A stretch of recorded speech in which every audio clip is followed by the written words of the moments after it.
ओम श्री गणेशाय नमः। सच्चिदानंदरूपाय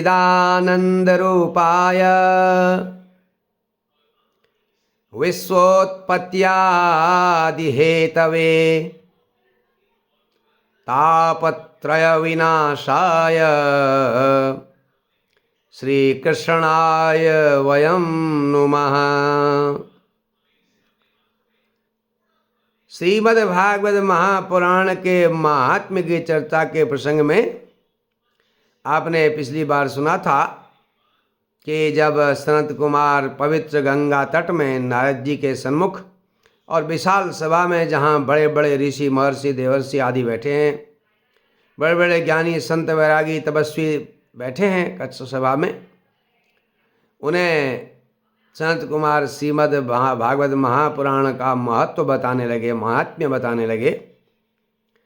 उस महात्म्य के मध्य में ही भगवती भक्ति जो थी अपने युवा पुत्रों को लेकर के आ गई। पहले जो वृद्ध हो गए थे, श्रीमद् भागवत महात्म्य के जो व्याख्या उन्होंने की ऋषियों ने, उसी के प्रभाव से वह ज्ञान और वैरागी युवा हो गए थे और भक्ति बहुत ही प्रसन्न होकर करके उस मंडप में पधारी थी और सनत कुमारों से कहा था, मुझे स्थान बताएं, मैं कहाँ बैठूं। तो सनत कुमारों ने भगवती भक्ति से कहा था, आप वैष्णव के हृदय में विराजमान हो जाइए वैष्णव मानसानी। और भक्ति जो है वैष्णव के हृदय में विराजमान हो गई। तो अगले प्रसंग में नारद जी ने सनत कुमारों से प्रश्न किया। ये चौथा अध्याय है श्रीमद् भागवत महापुराण के महात्म्य का।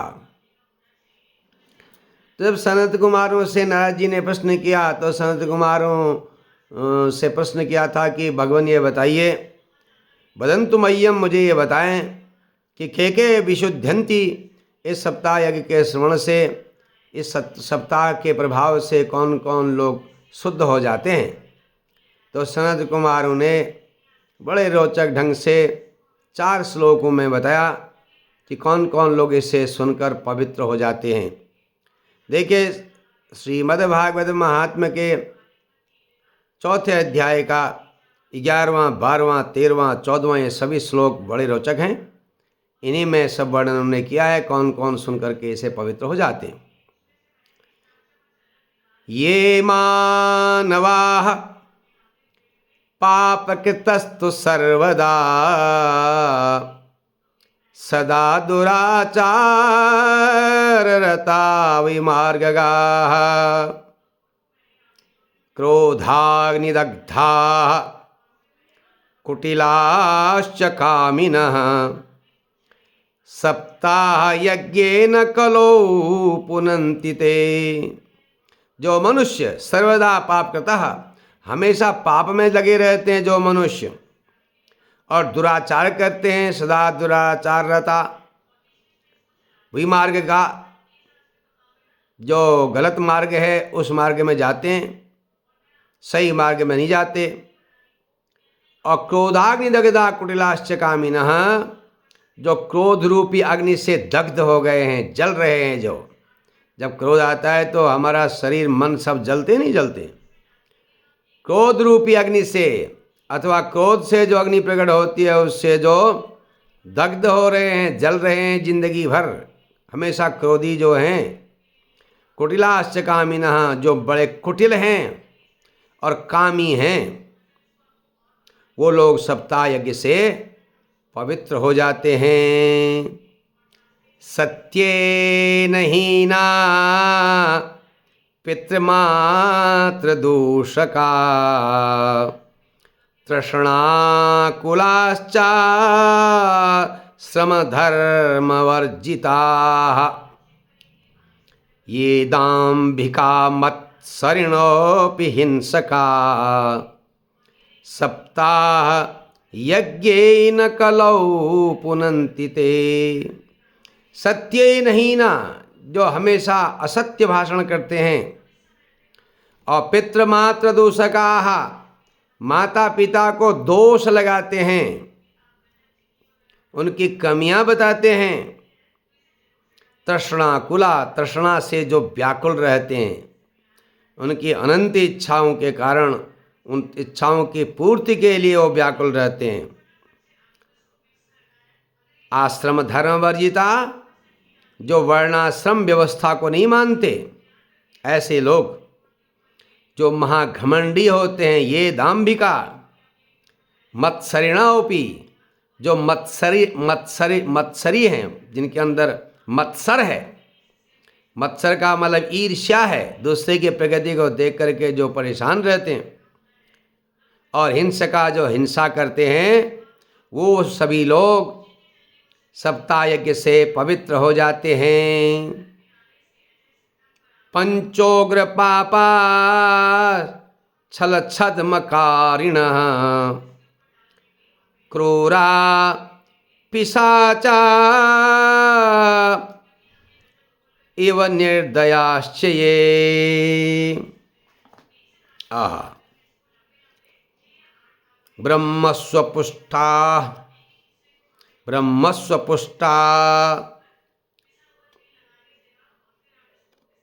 व्यभिचारकारिणः सप्ताहयज्ञेन कलो पुनन्ति ते। पंचोग्र पापा, जो 5 प्रकार के पाप करते हैं। 5 पापों में मदिरा पीने वाले, सुरापान करने वाले, दूसरे ब्रह्म हत्या करने वाले। ब्रह्म हत्या का मतलब जितने भी पूजनीय लोग हैं, श्रेष्ठ लोग हैं, ब्राह्मण लोग हैं, विद्वान लोग हैं, जो उनका अपमान करते हैं, वाणी से, मन से, शरीर से उनको कष्ट देते हैं। और स्वर्णस्तेयी, जो स्वर्ण की चोरी करते हैं। और विश्वासघाती, जो विश्वासघात करते हैं। और जो गुरु स्त्रीगामी, गुरु पत्नी से व्यभिचार करते हैं। मनु महाराज भी कहते हैं, ब्रह्म हत्या सुरापानम स्तयम गुरुअंगनागमः महांत पातकान्याहु संसर्गश्चापिते सह। उन्होंने इसमें विश्वासघाती को नहीं लिया है। ब्रह्म हत्या करने वाले, मदिरा पीने वाले, स्वर्ण की चोरी करने वाले, गुरु पत्नी से व्यभिचार करने वाले, जब व्यभिचार की इच्छा रखने वाले ही पापी हो जाते हैं। जो इनकी संगत करते हैं वह भी उनके बराबर पापी होते हैं। ये 5 पाप हैं। तो ये 5 उग्र पापों को जो लोग करते हैं, छल छद्मकारिणः, जो छल कपट करते हैं, और जो बड़े क्रूर हैं, निर्दयी हैं, पिशाच की तरह रहते हैं, जिनका खान पान रहन सहन एकदम तामसी है, तामसी वृत्ति है, ऐसे निर्दयी लोग। ब्रह्मस्वपुष्टा, ब्राह्मण के धन से जिनका पालन पोषण होता है, ब्राह्मण की संपत्ति से जिसका पोषण होता है। और व्यभिचारकारिणः, जो व्यभिचारी होते हैं, वो सब सप्ताह यज्ञ से पवित्र हो जाते हैं। कायेन वाचा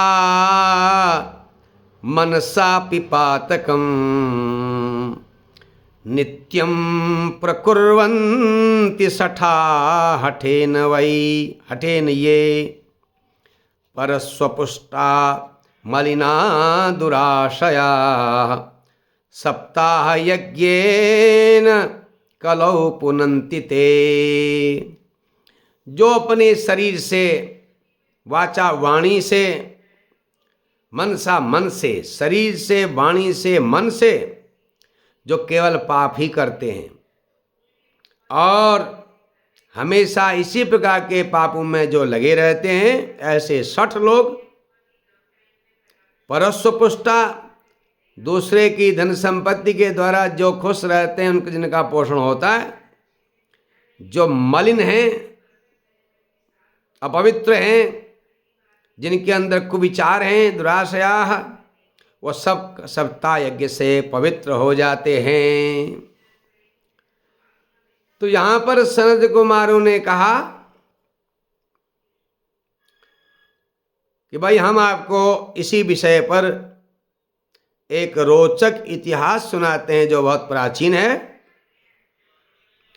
और जिसको सुनने से मनुष्य के पाप घट जाते हैं, पापों की हानि हो जाती है। ये आत्मदेव ब्राह्मण की कथा, इसको सभी लोग जानते हैं। तो उन्होंने इस आत्मदेव ब्राह्मण की कथा आरंभ की। देखिए, श्रीमद् भागवत महापुराण या कोई भी महापुराण हो, जब उसको हम श्रवण करते हैं तो हर बार वह नया ही मालूम पड़ता है। तो इसलिए जितनी बार सुनेंगे, जितनी बार पढ़ेंगे, हर बार उसमें नया रस मिलता है। ये रस का सागर है ना ये भागवत महापुराण। तो उन्होंने कहा, सनत कुमारों ने ये रोचक इतिहास सुनाया। उन्होंने कहा, चौथे अध्याय का 16वां श्लोक, तुंगभद्रा तटे पूर्वम अभूत पत्तनमुत्तमम यत्र वर्णा स्वधर्मेण सत्य सत्कर्म तत्पराः। तुंगभद्रा नदी के तट पर उत्तम पत्तन, उत्तम नगर था, सुंदर स्थान था, क्या शहर था कहिए। वहाँ सभी लोग अपने वर्णों के अनुसार अपने अपने कार्य करते थे। वहीं आत्मदेवः पुरे तस्मिन् सर्ववेद विशारदः श्रौतस्मार्तेषु निष्णातो द्वितीय एव भास्करः। उसी नगर में आत्मदेव नाम के एक ब्राह्मण रहते थे जो वेदज्ञ थे, श्रौत और स्मार्त कर्मों में निष्णात थे, श्रौत स्मार्त कर्मों में दक्ष थे, विद्वान थे। दूसरे सूर्य की तरह उनका यश फैला हुआ था, समाज में उनका बड़ा मान सम्मान था। और तत्प्रिया धुंधुली स्मृता, उनकी पत्नी भी थी जिसका नाम धुंधुली था। यद्यपि ये पंडित जी बड़े धनवान थे, वित्तवान लोग के, धनवान होकर के भी इन्होंने अपने जो ब्राह्मण का धर्म है भिक्षा करना वो बंद नहीं किया था। इनकी जो पत्नी धुंधुली थी वह अति सुंदरी थी, अच्छे कुल में भी पैदा हुई थी, यह उसकी विशेषता थी। लेकिन उसकी विशेषता के साथ उसकी दूसरी विशेषताएं भी कुछ बता रहे हैं। वह क्या करती थी, स्ववाक्य स्थापिका नित्यम। जहाँ भी समाज में जावे, विशेष तौर से स्त्रियों के समाज में, तो वो अपनी बात को ही प्राथमिकता देती थी, दूसरे बातों को प्राथमिकता नहीं देती थी, अपनी बात को ही श्रेष्ठ मानती थी। और लोक वार्ता रता क्रूरा, उसमें एक क्रूरता भी थी, स्वभाव में उसके क्रूरता थी। और साथ ही वह लोक वार्ता रहता, दुनिया के लोगों की बातें ज़्यादा करती थी। उसे सब पता होता था कहाँ क्या हो रहा है, कौन क्या कर रहा है, उसमें वह बड़ी कुशल थी। और प्रायः सो बहुजल्पिका, और बहुत ज़्यादा बोलती थी। प्रायः वह अधिक बोलती थी। घर के काम में बड़ी वीर थी, सुराच गृहकृत्येषु। लेकिन कृपणा कलह प्रिया, कंजूस होने के साथ साथ उसे कलह अच्छा लगता था, वो झगड़ालू स्वभाव की थी। देखिए, फिर भी आत्मदेव ब्राह्मण तो विद्वान हैं, ज्ञानी हैं, तो उन्होंने उसके अवगुणों की गुणों की तरफ ज़्यादा ध्यान नहीं दिया। वह अपने नित्य नैमित्तिक कार्यों में ही व्यस्त रहते थे। बड़े प्रेम से दोनों साथ रह रहे थे गृहस्थाश्रम में। देखो भाई, जब संसार में कोई अवगुण वाले भी होते हैं तो उनके साथ निर्वाह करना एक बहुत महत्वपूर्ण काम होता है। गुणवान के साथ तो सभी कर लेते हैं।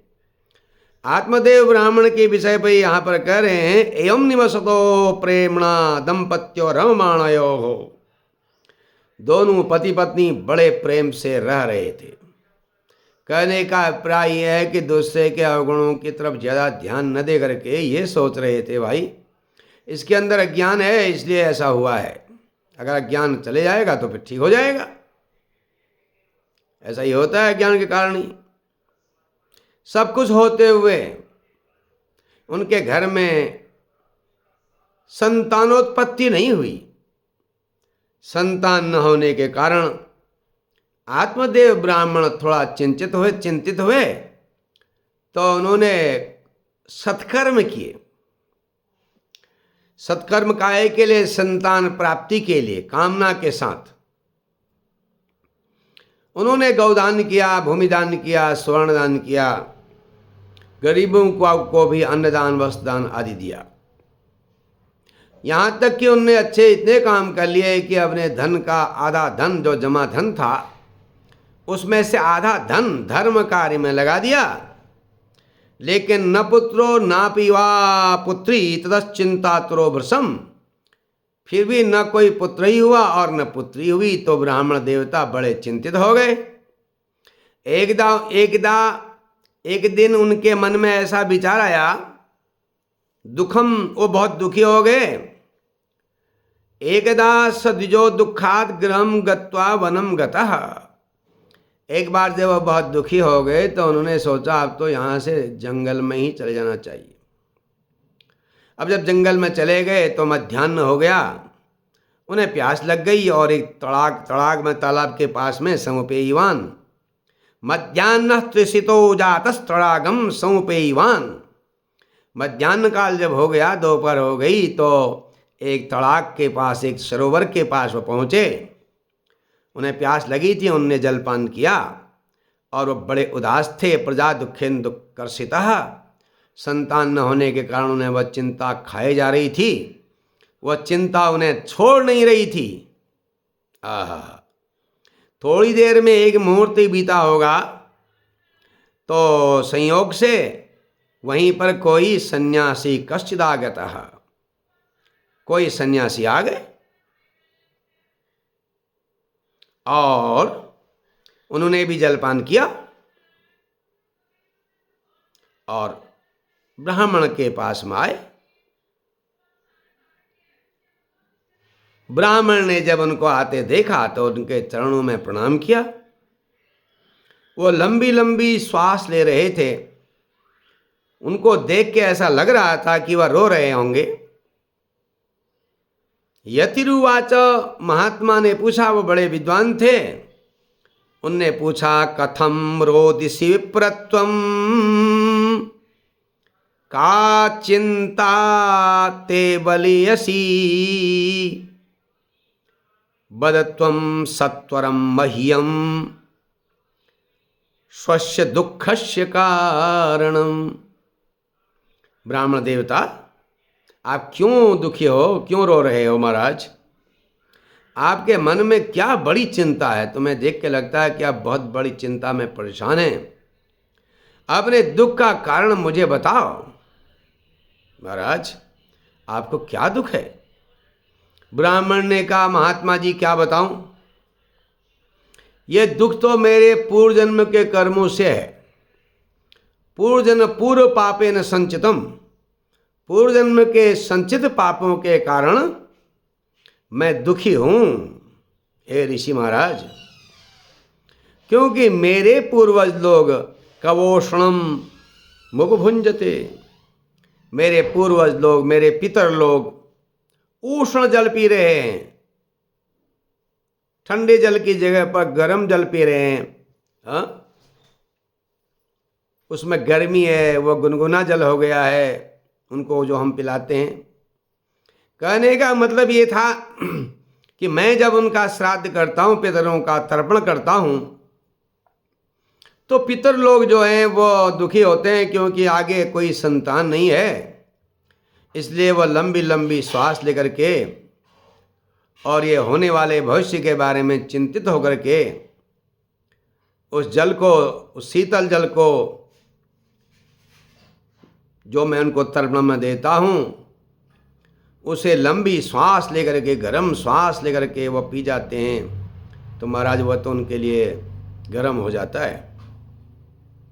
अथवा हमारे पितर जो हैं वो दुख से आंसू गिराते हैं, उन आंसुओं के बूंद के साथ वह जल गुनगुना हो जाता है, उसमें गर्मी आ जाती है महाराज, और उसको पीने के लिए वो मजबूर हैं, क्योंकि उन्हें मालूम है कि आने वाले समय में इसके बाद कोई हमारा तर्पण श्राद्ध करने वाला नहीं होगा, क्योंकि इसकी कोई संतान है ही नहीं। महाराज और क्या बताऊं प्रभु।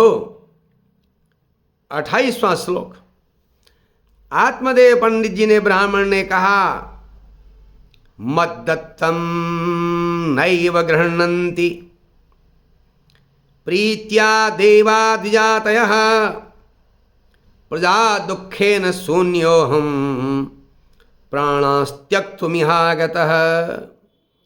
मैं जो भी दान पुण्य देता हूँ, देवताओं की पूजा करता हूँ, ब्राह्मणों को दान पुण्य करता हूँ, दान देता हूँ, तो ब्राह्मण और देवता मेरे दिए हुए मेरी पूजा को प्रेम से ग्रहण नहीं करते। इसलिए प्रजा के दुख से दुखित होकर के, दुखी होकर के मैं यहाँ प्राण छोड़ने आया हूँ। अब मैं जिंदा घर लौटना नहीं चाहता हूँ महाराज। ये संतान के बिना ये जीवन धिक्कार है, व्यर्थ है।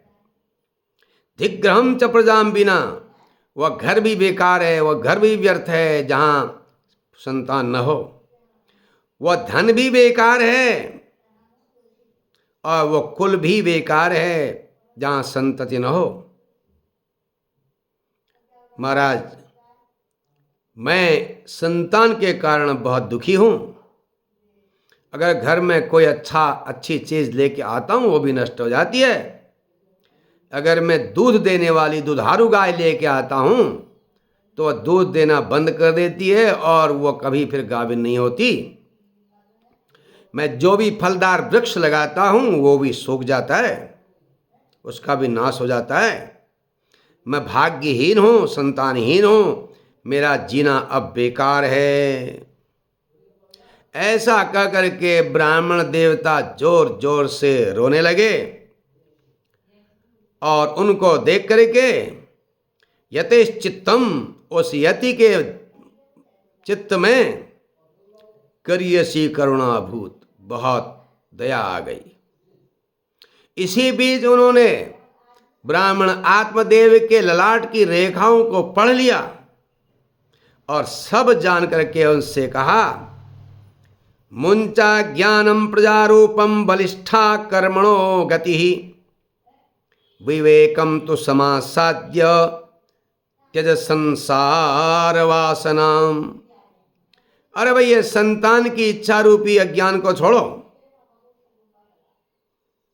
और कर्मों की गति बड़ी बलवान है, बलिष्ठा कर्मणो गति।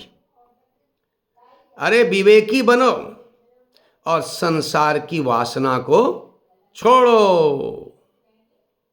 इस प्रकार वो महात्मा ने, उस ज्ञानी ने, उस सन्यासी ने, जो महान विद्वान थे, ज्ञानवान थे, उन्होंने समझाया। देखो भाई, संतान होने से सुख मिल जाएगा कोई जरूरी नहीं है। मैंने तुम्हारा भाग्य देख लिया है।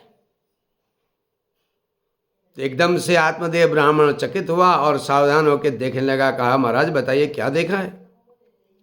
अरे सप्त जन्म वदि तव पुत्रो नैवच नैवच, तेरे तो 7 जन्म तक भी पुत्र नहीं हो सकता। अब ये संतान की इच्छा को छोड़ दे और सन्यासी बन जाओ। रे मुंचाद्य कुटुंब कुटुंबाशाम सन्यासी सर्वथा सुखम। ये कुटुंब की आशा छोड़ करके सन्यास की तरफ बढ़ो और उसी में सबसे अधिक सुख है। तो आज यहीं पर विश्राम करते हैं। अगली चर्चा में फिर आप इस रोचक कथा का श्रवण करेंगे। हर हर महादेव।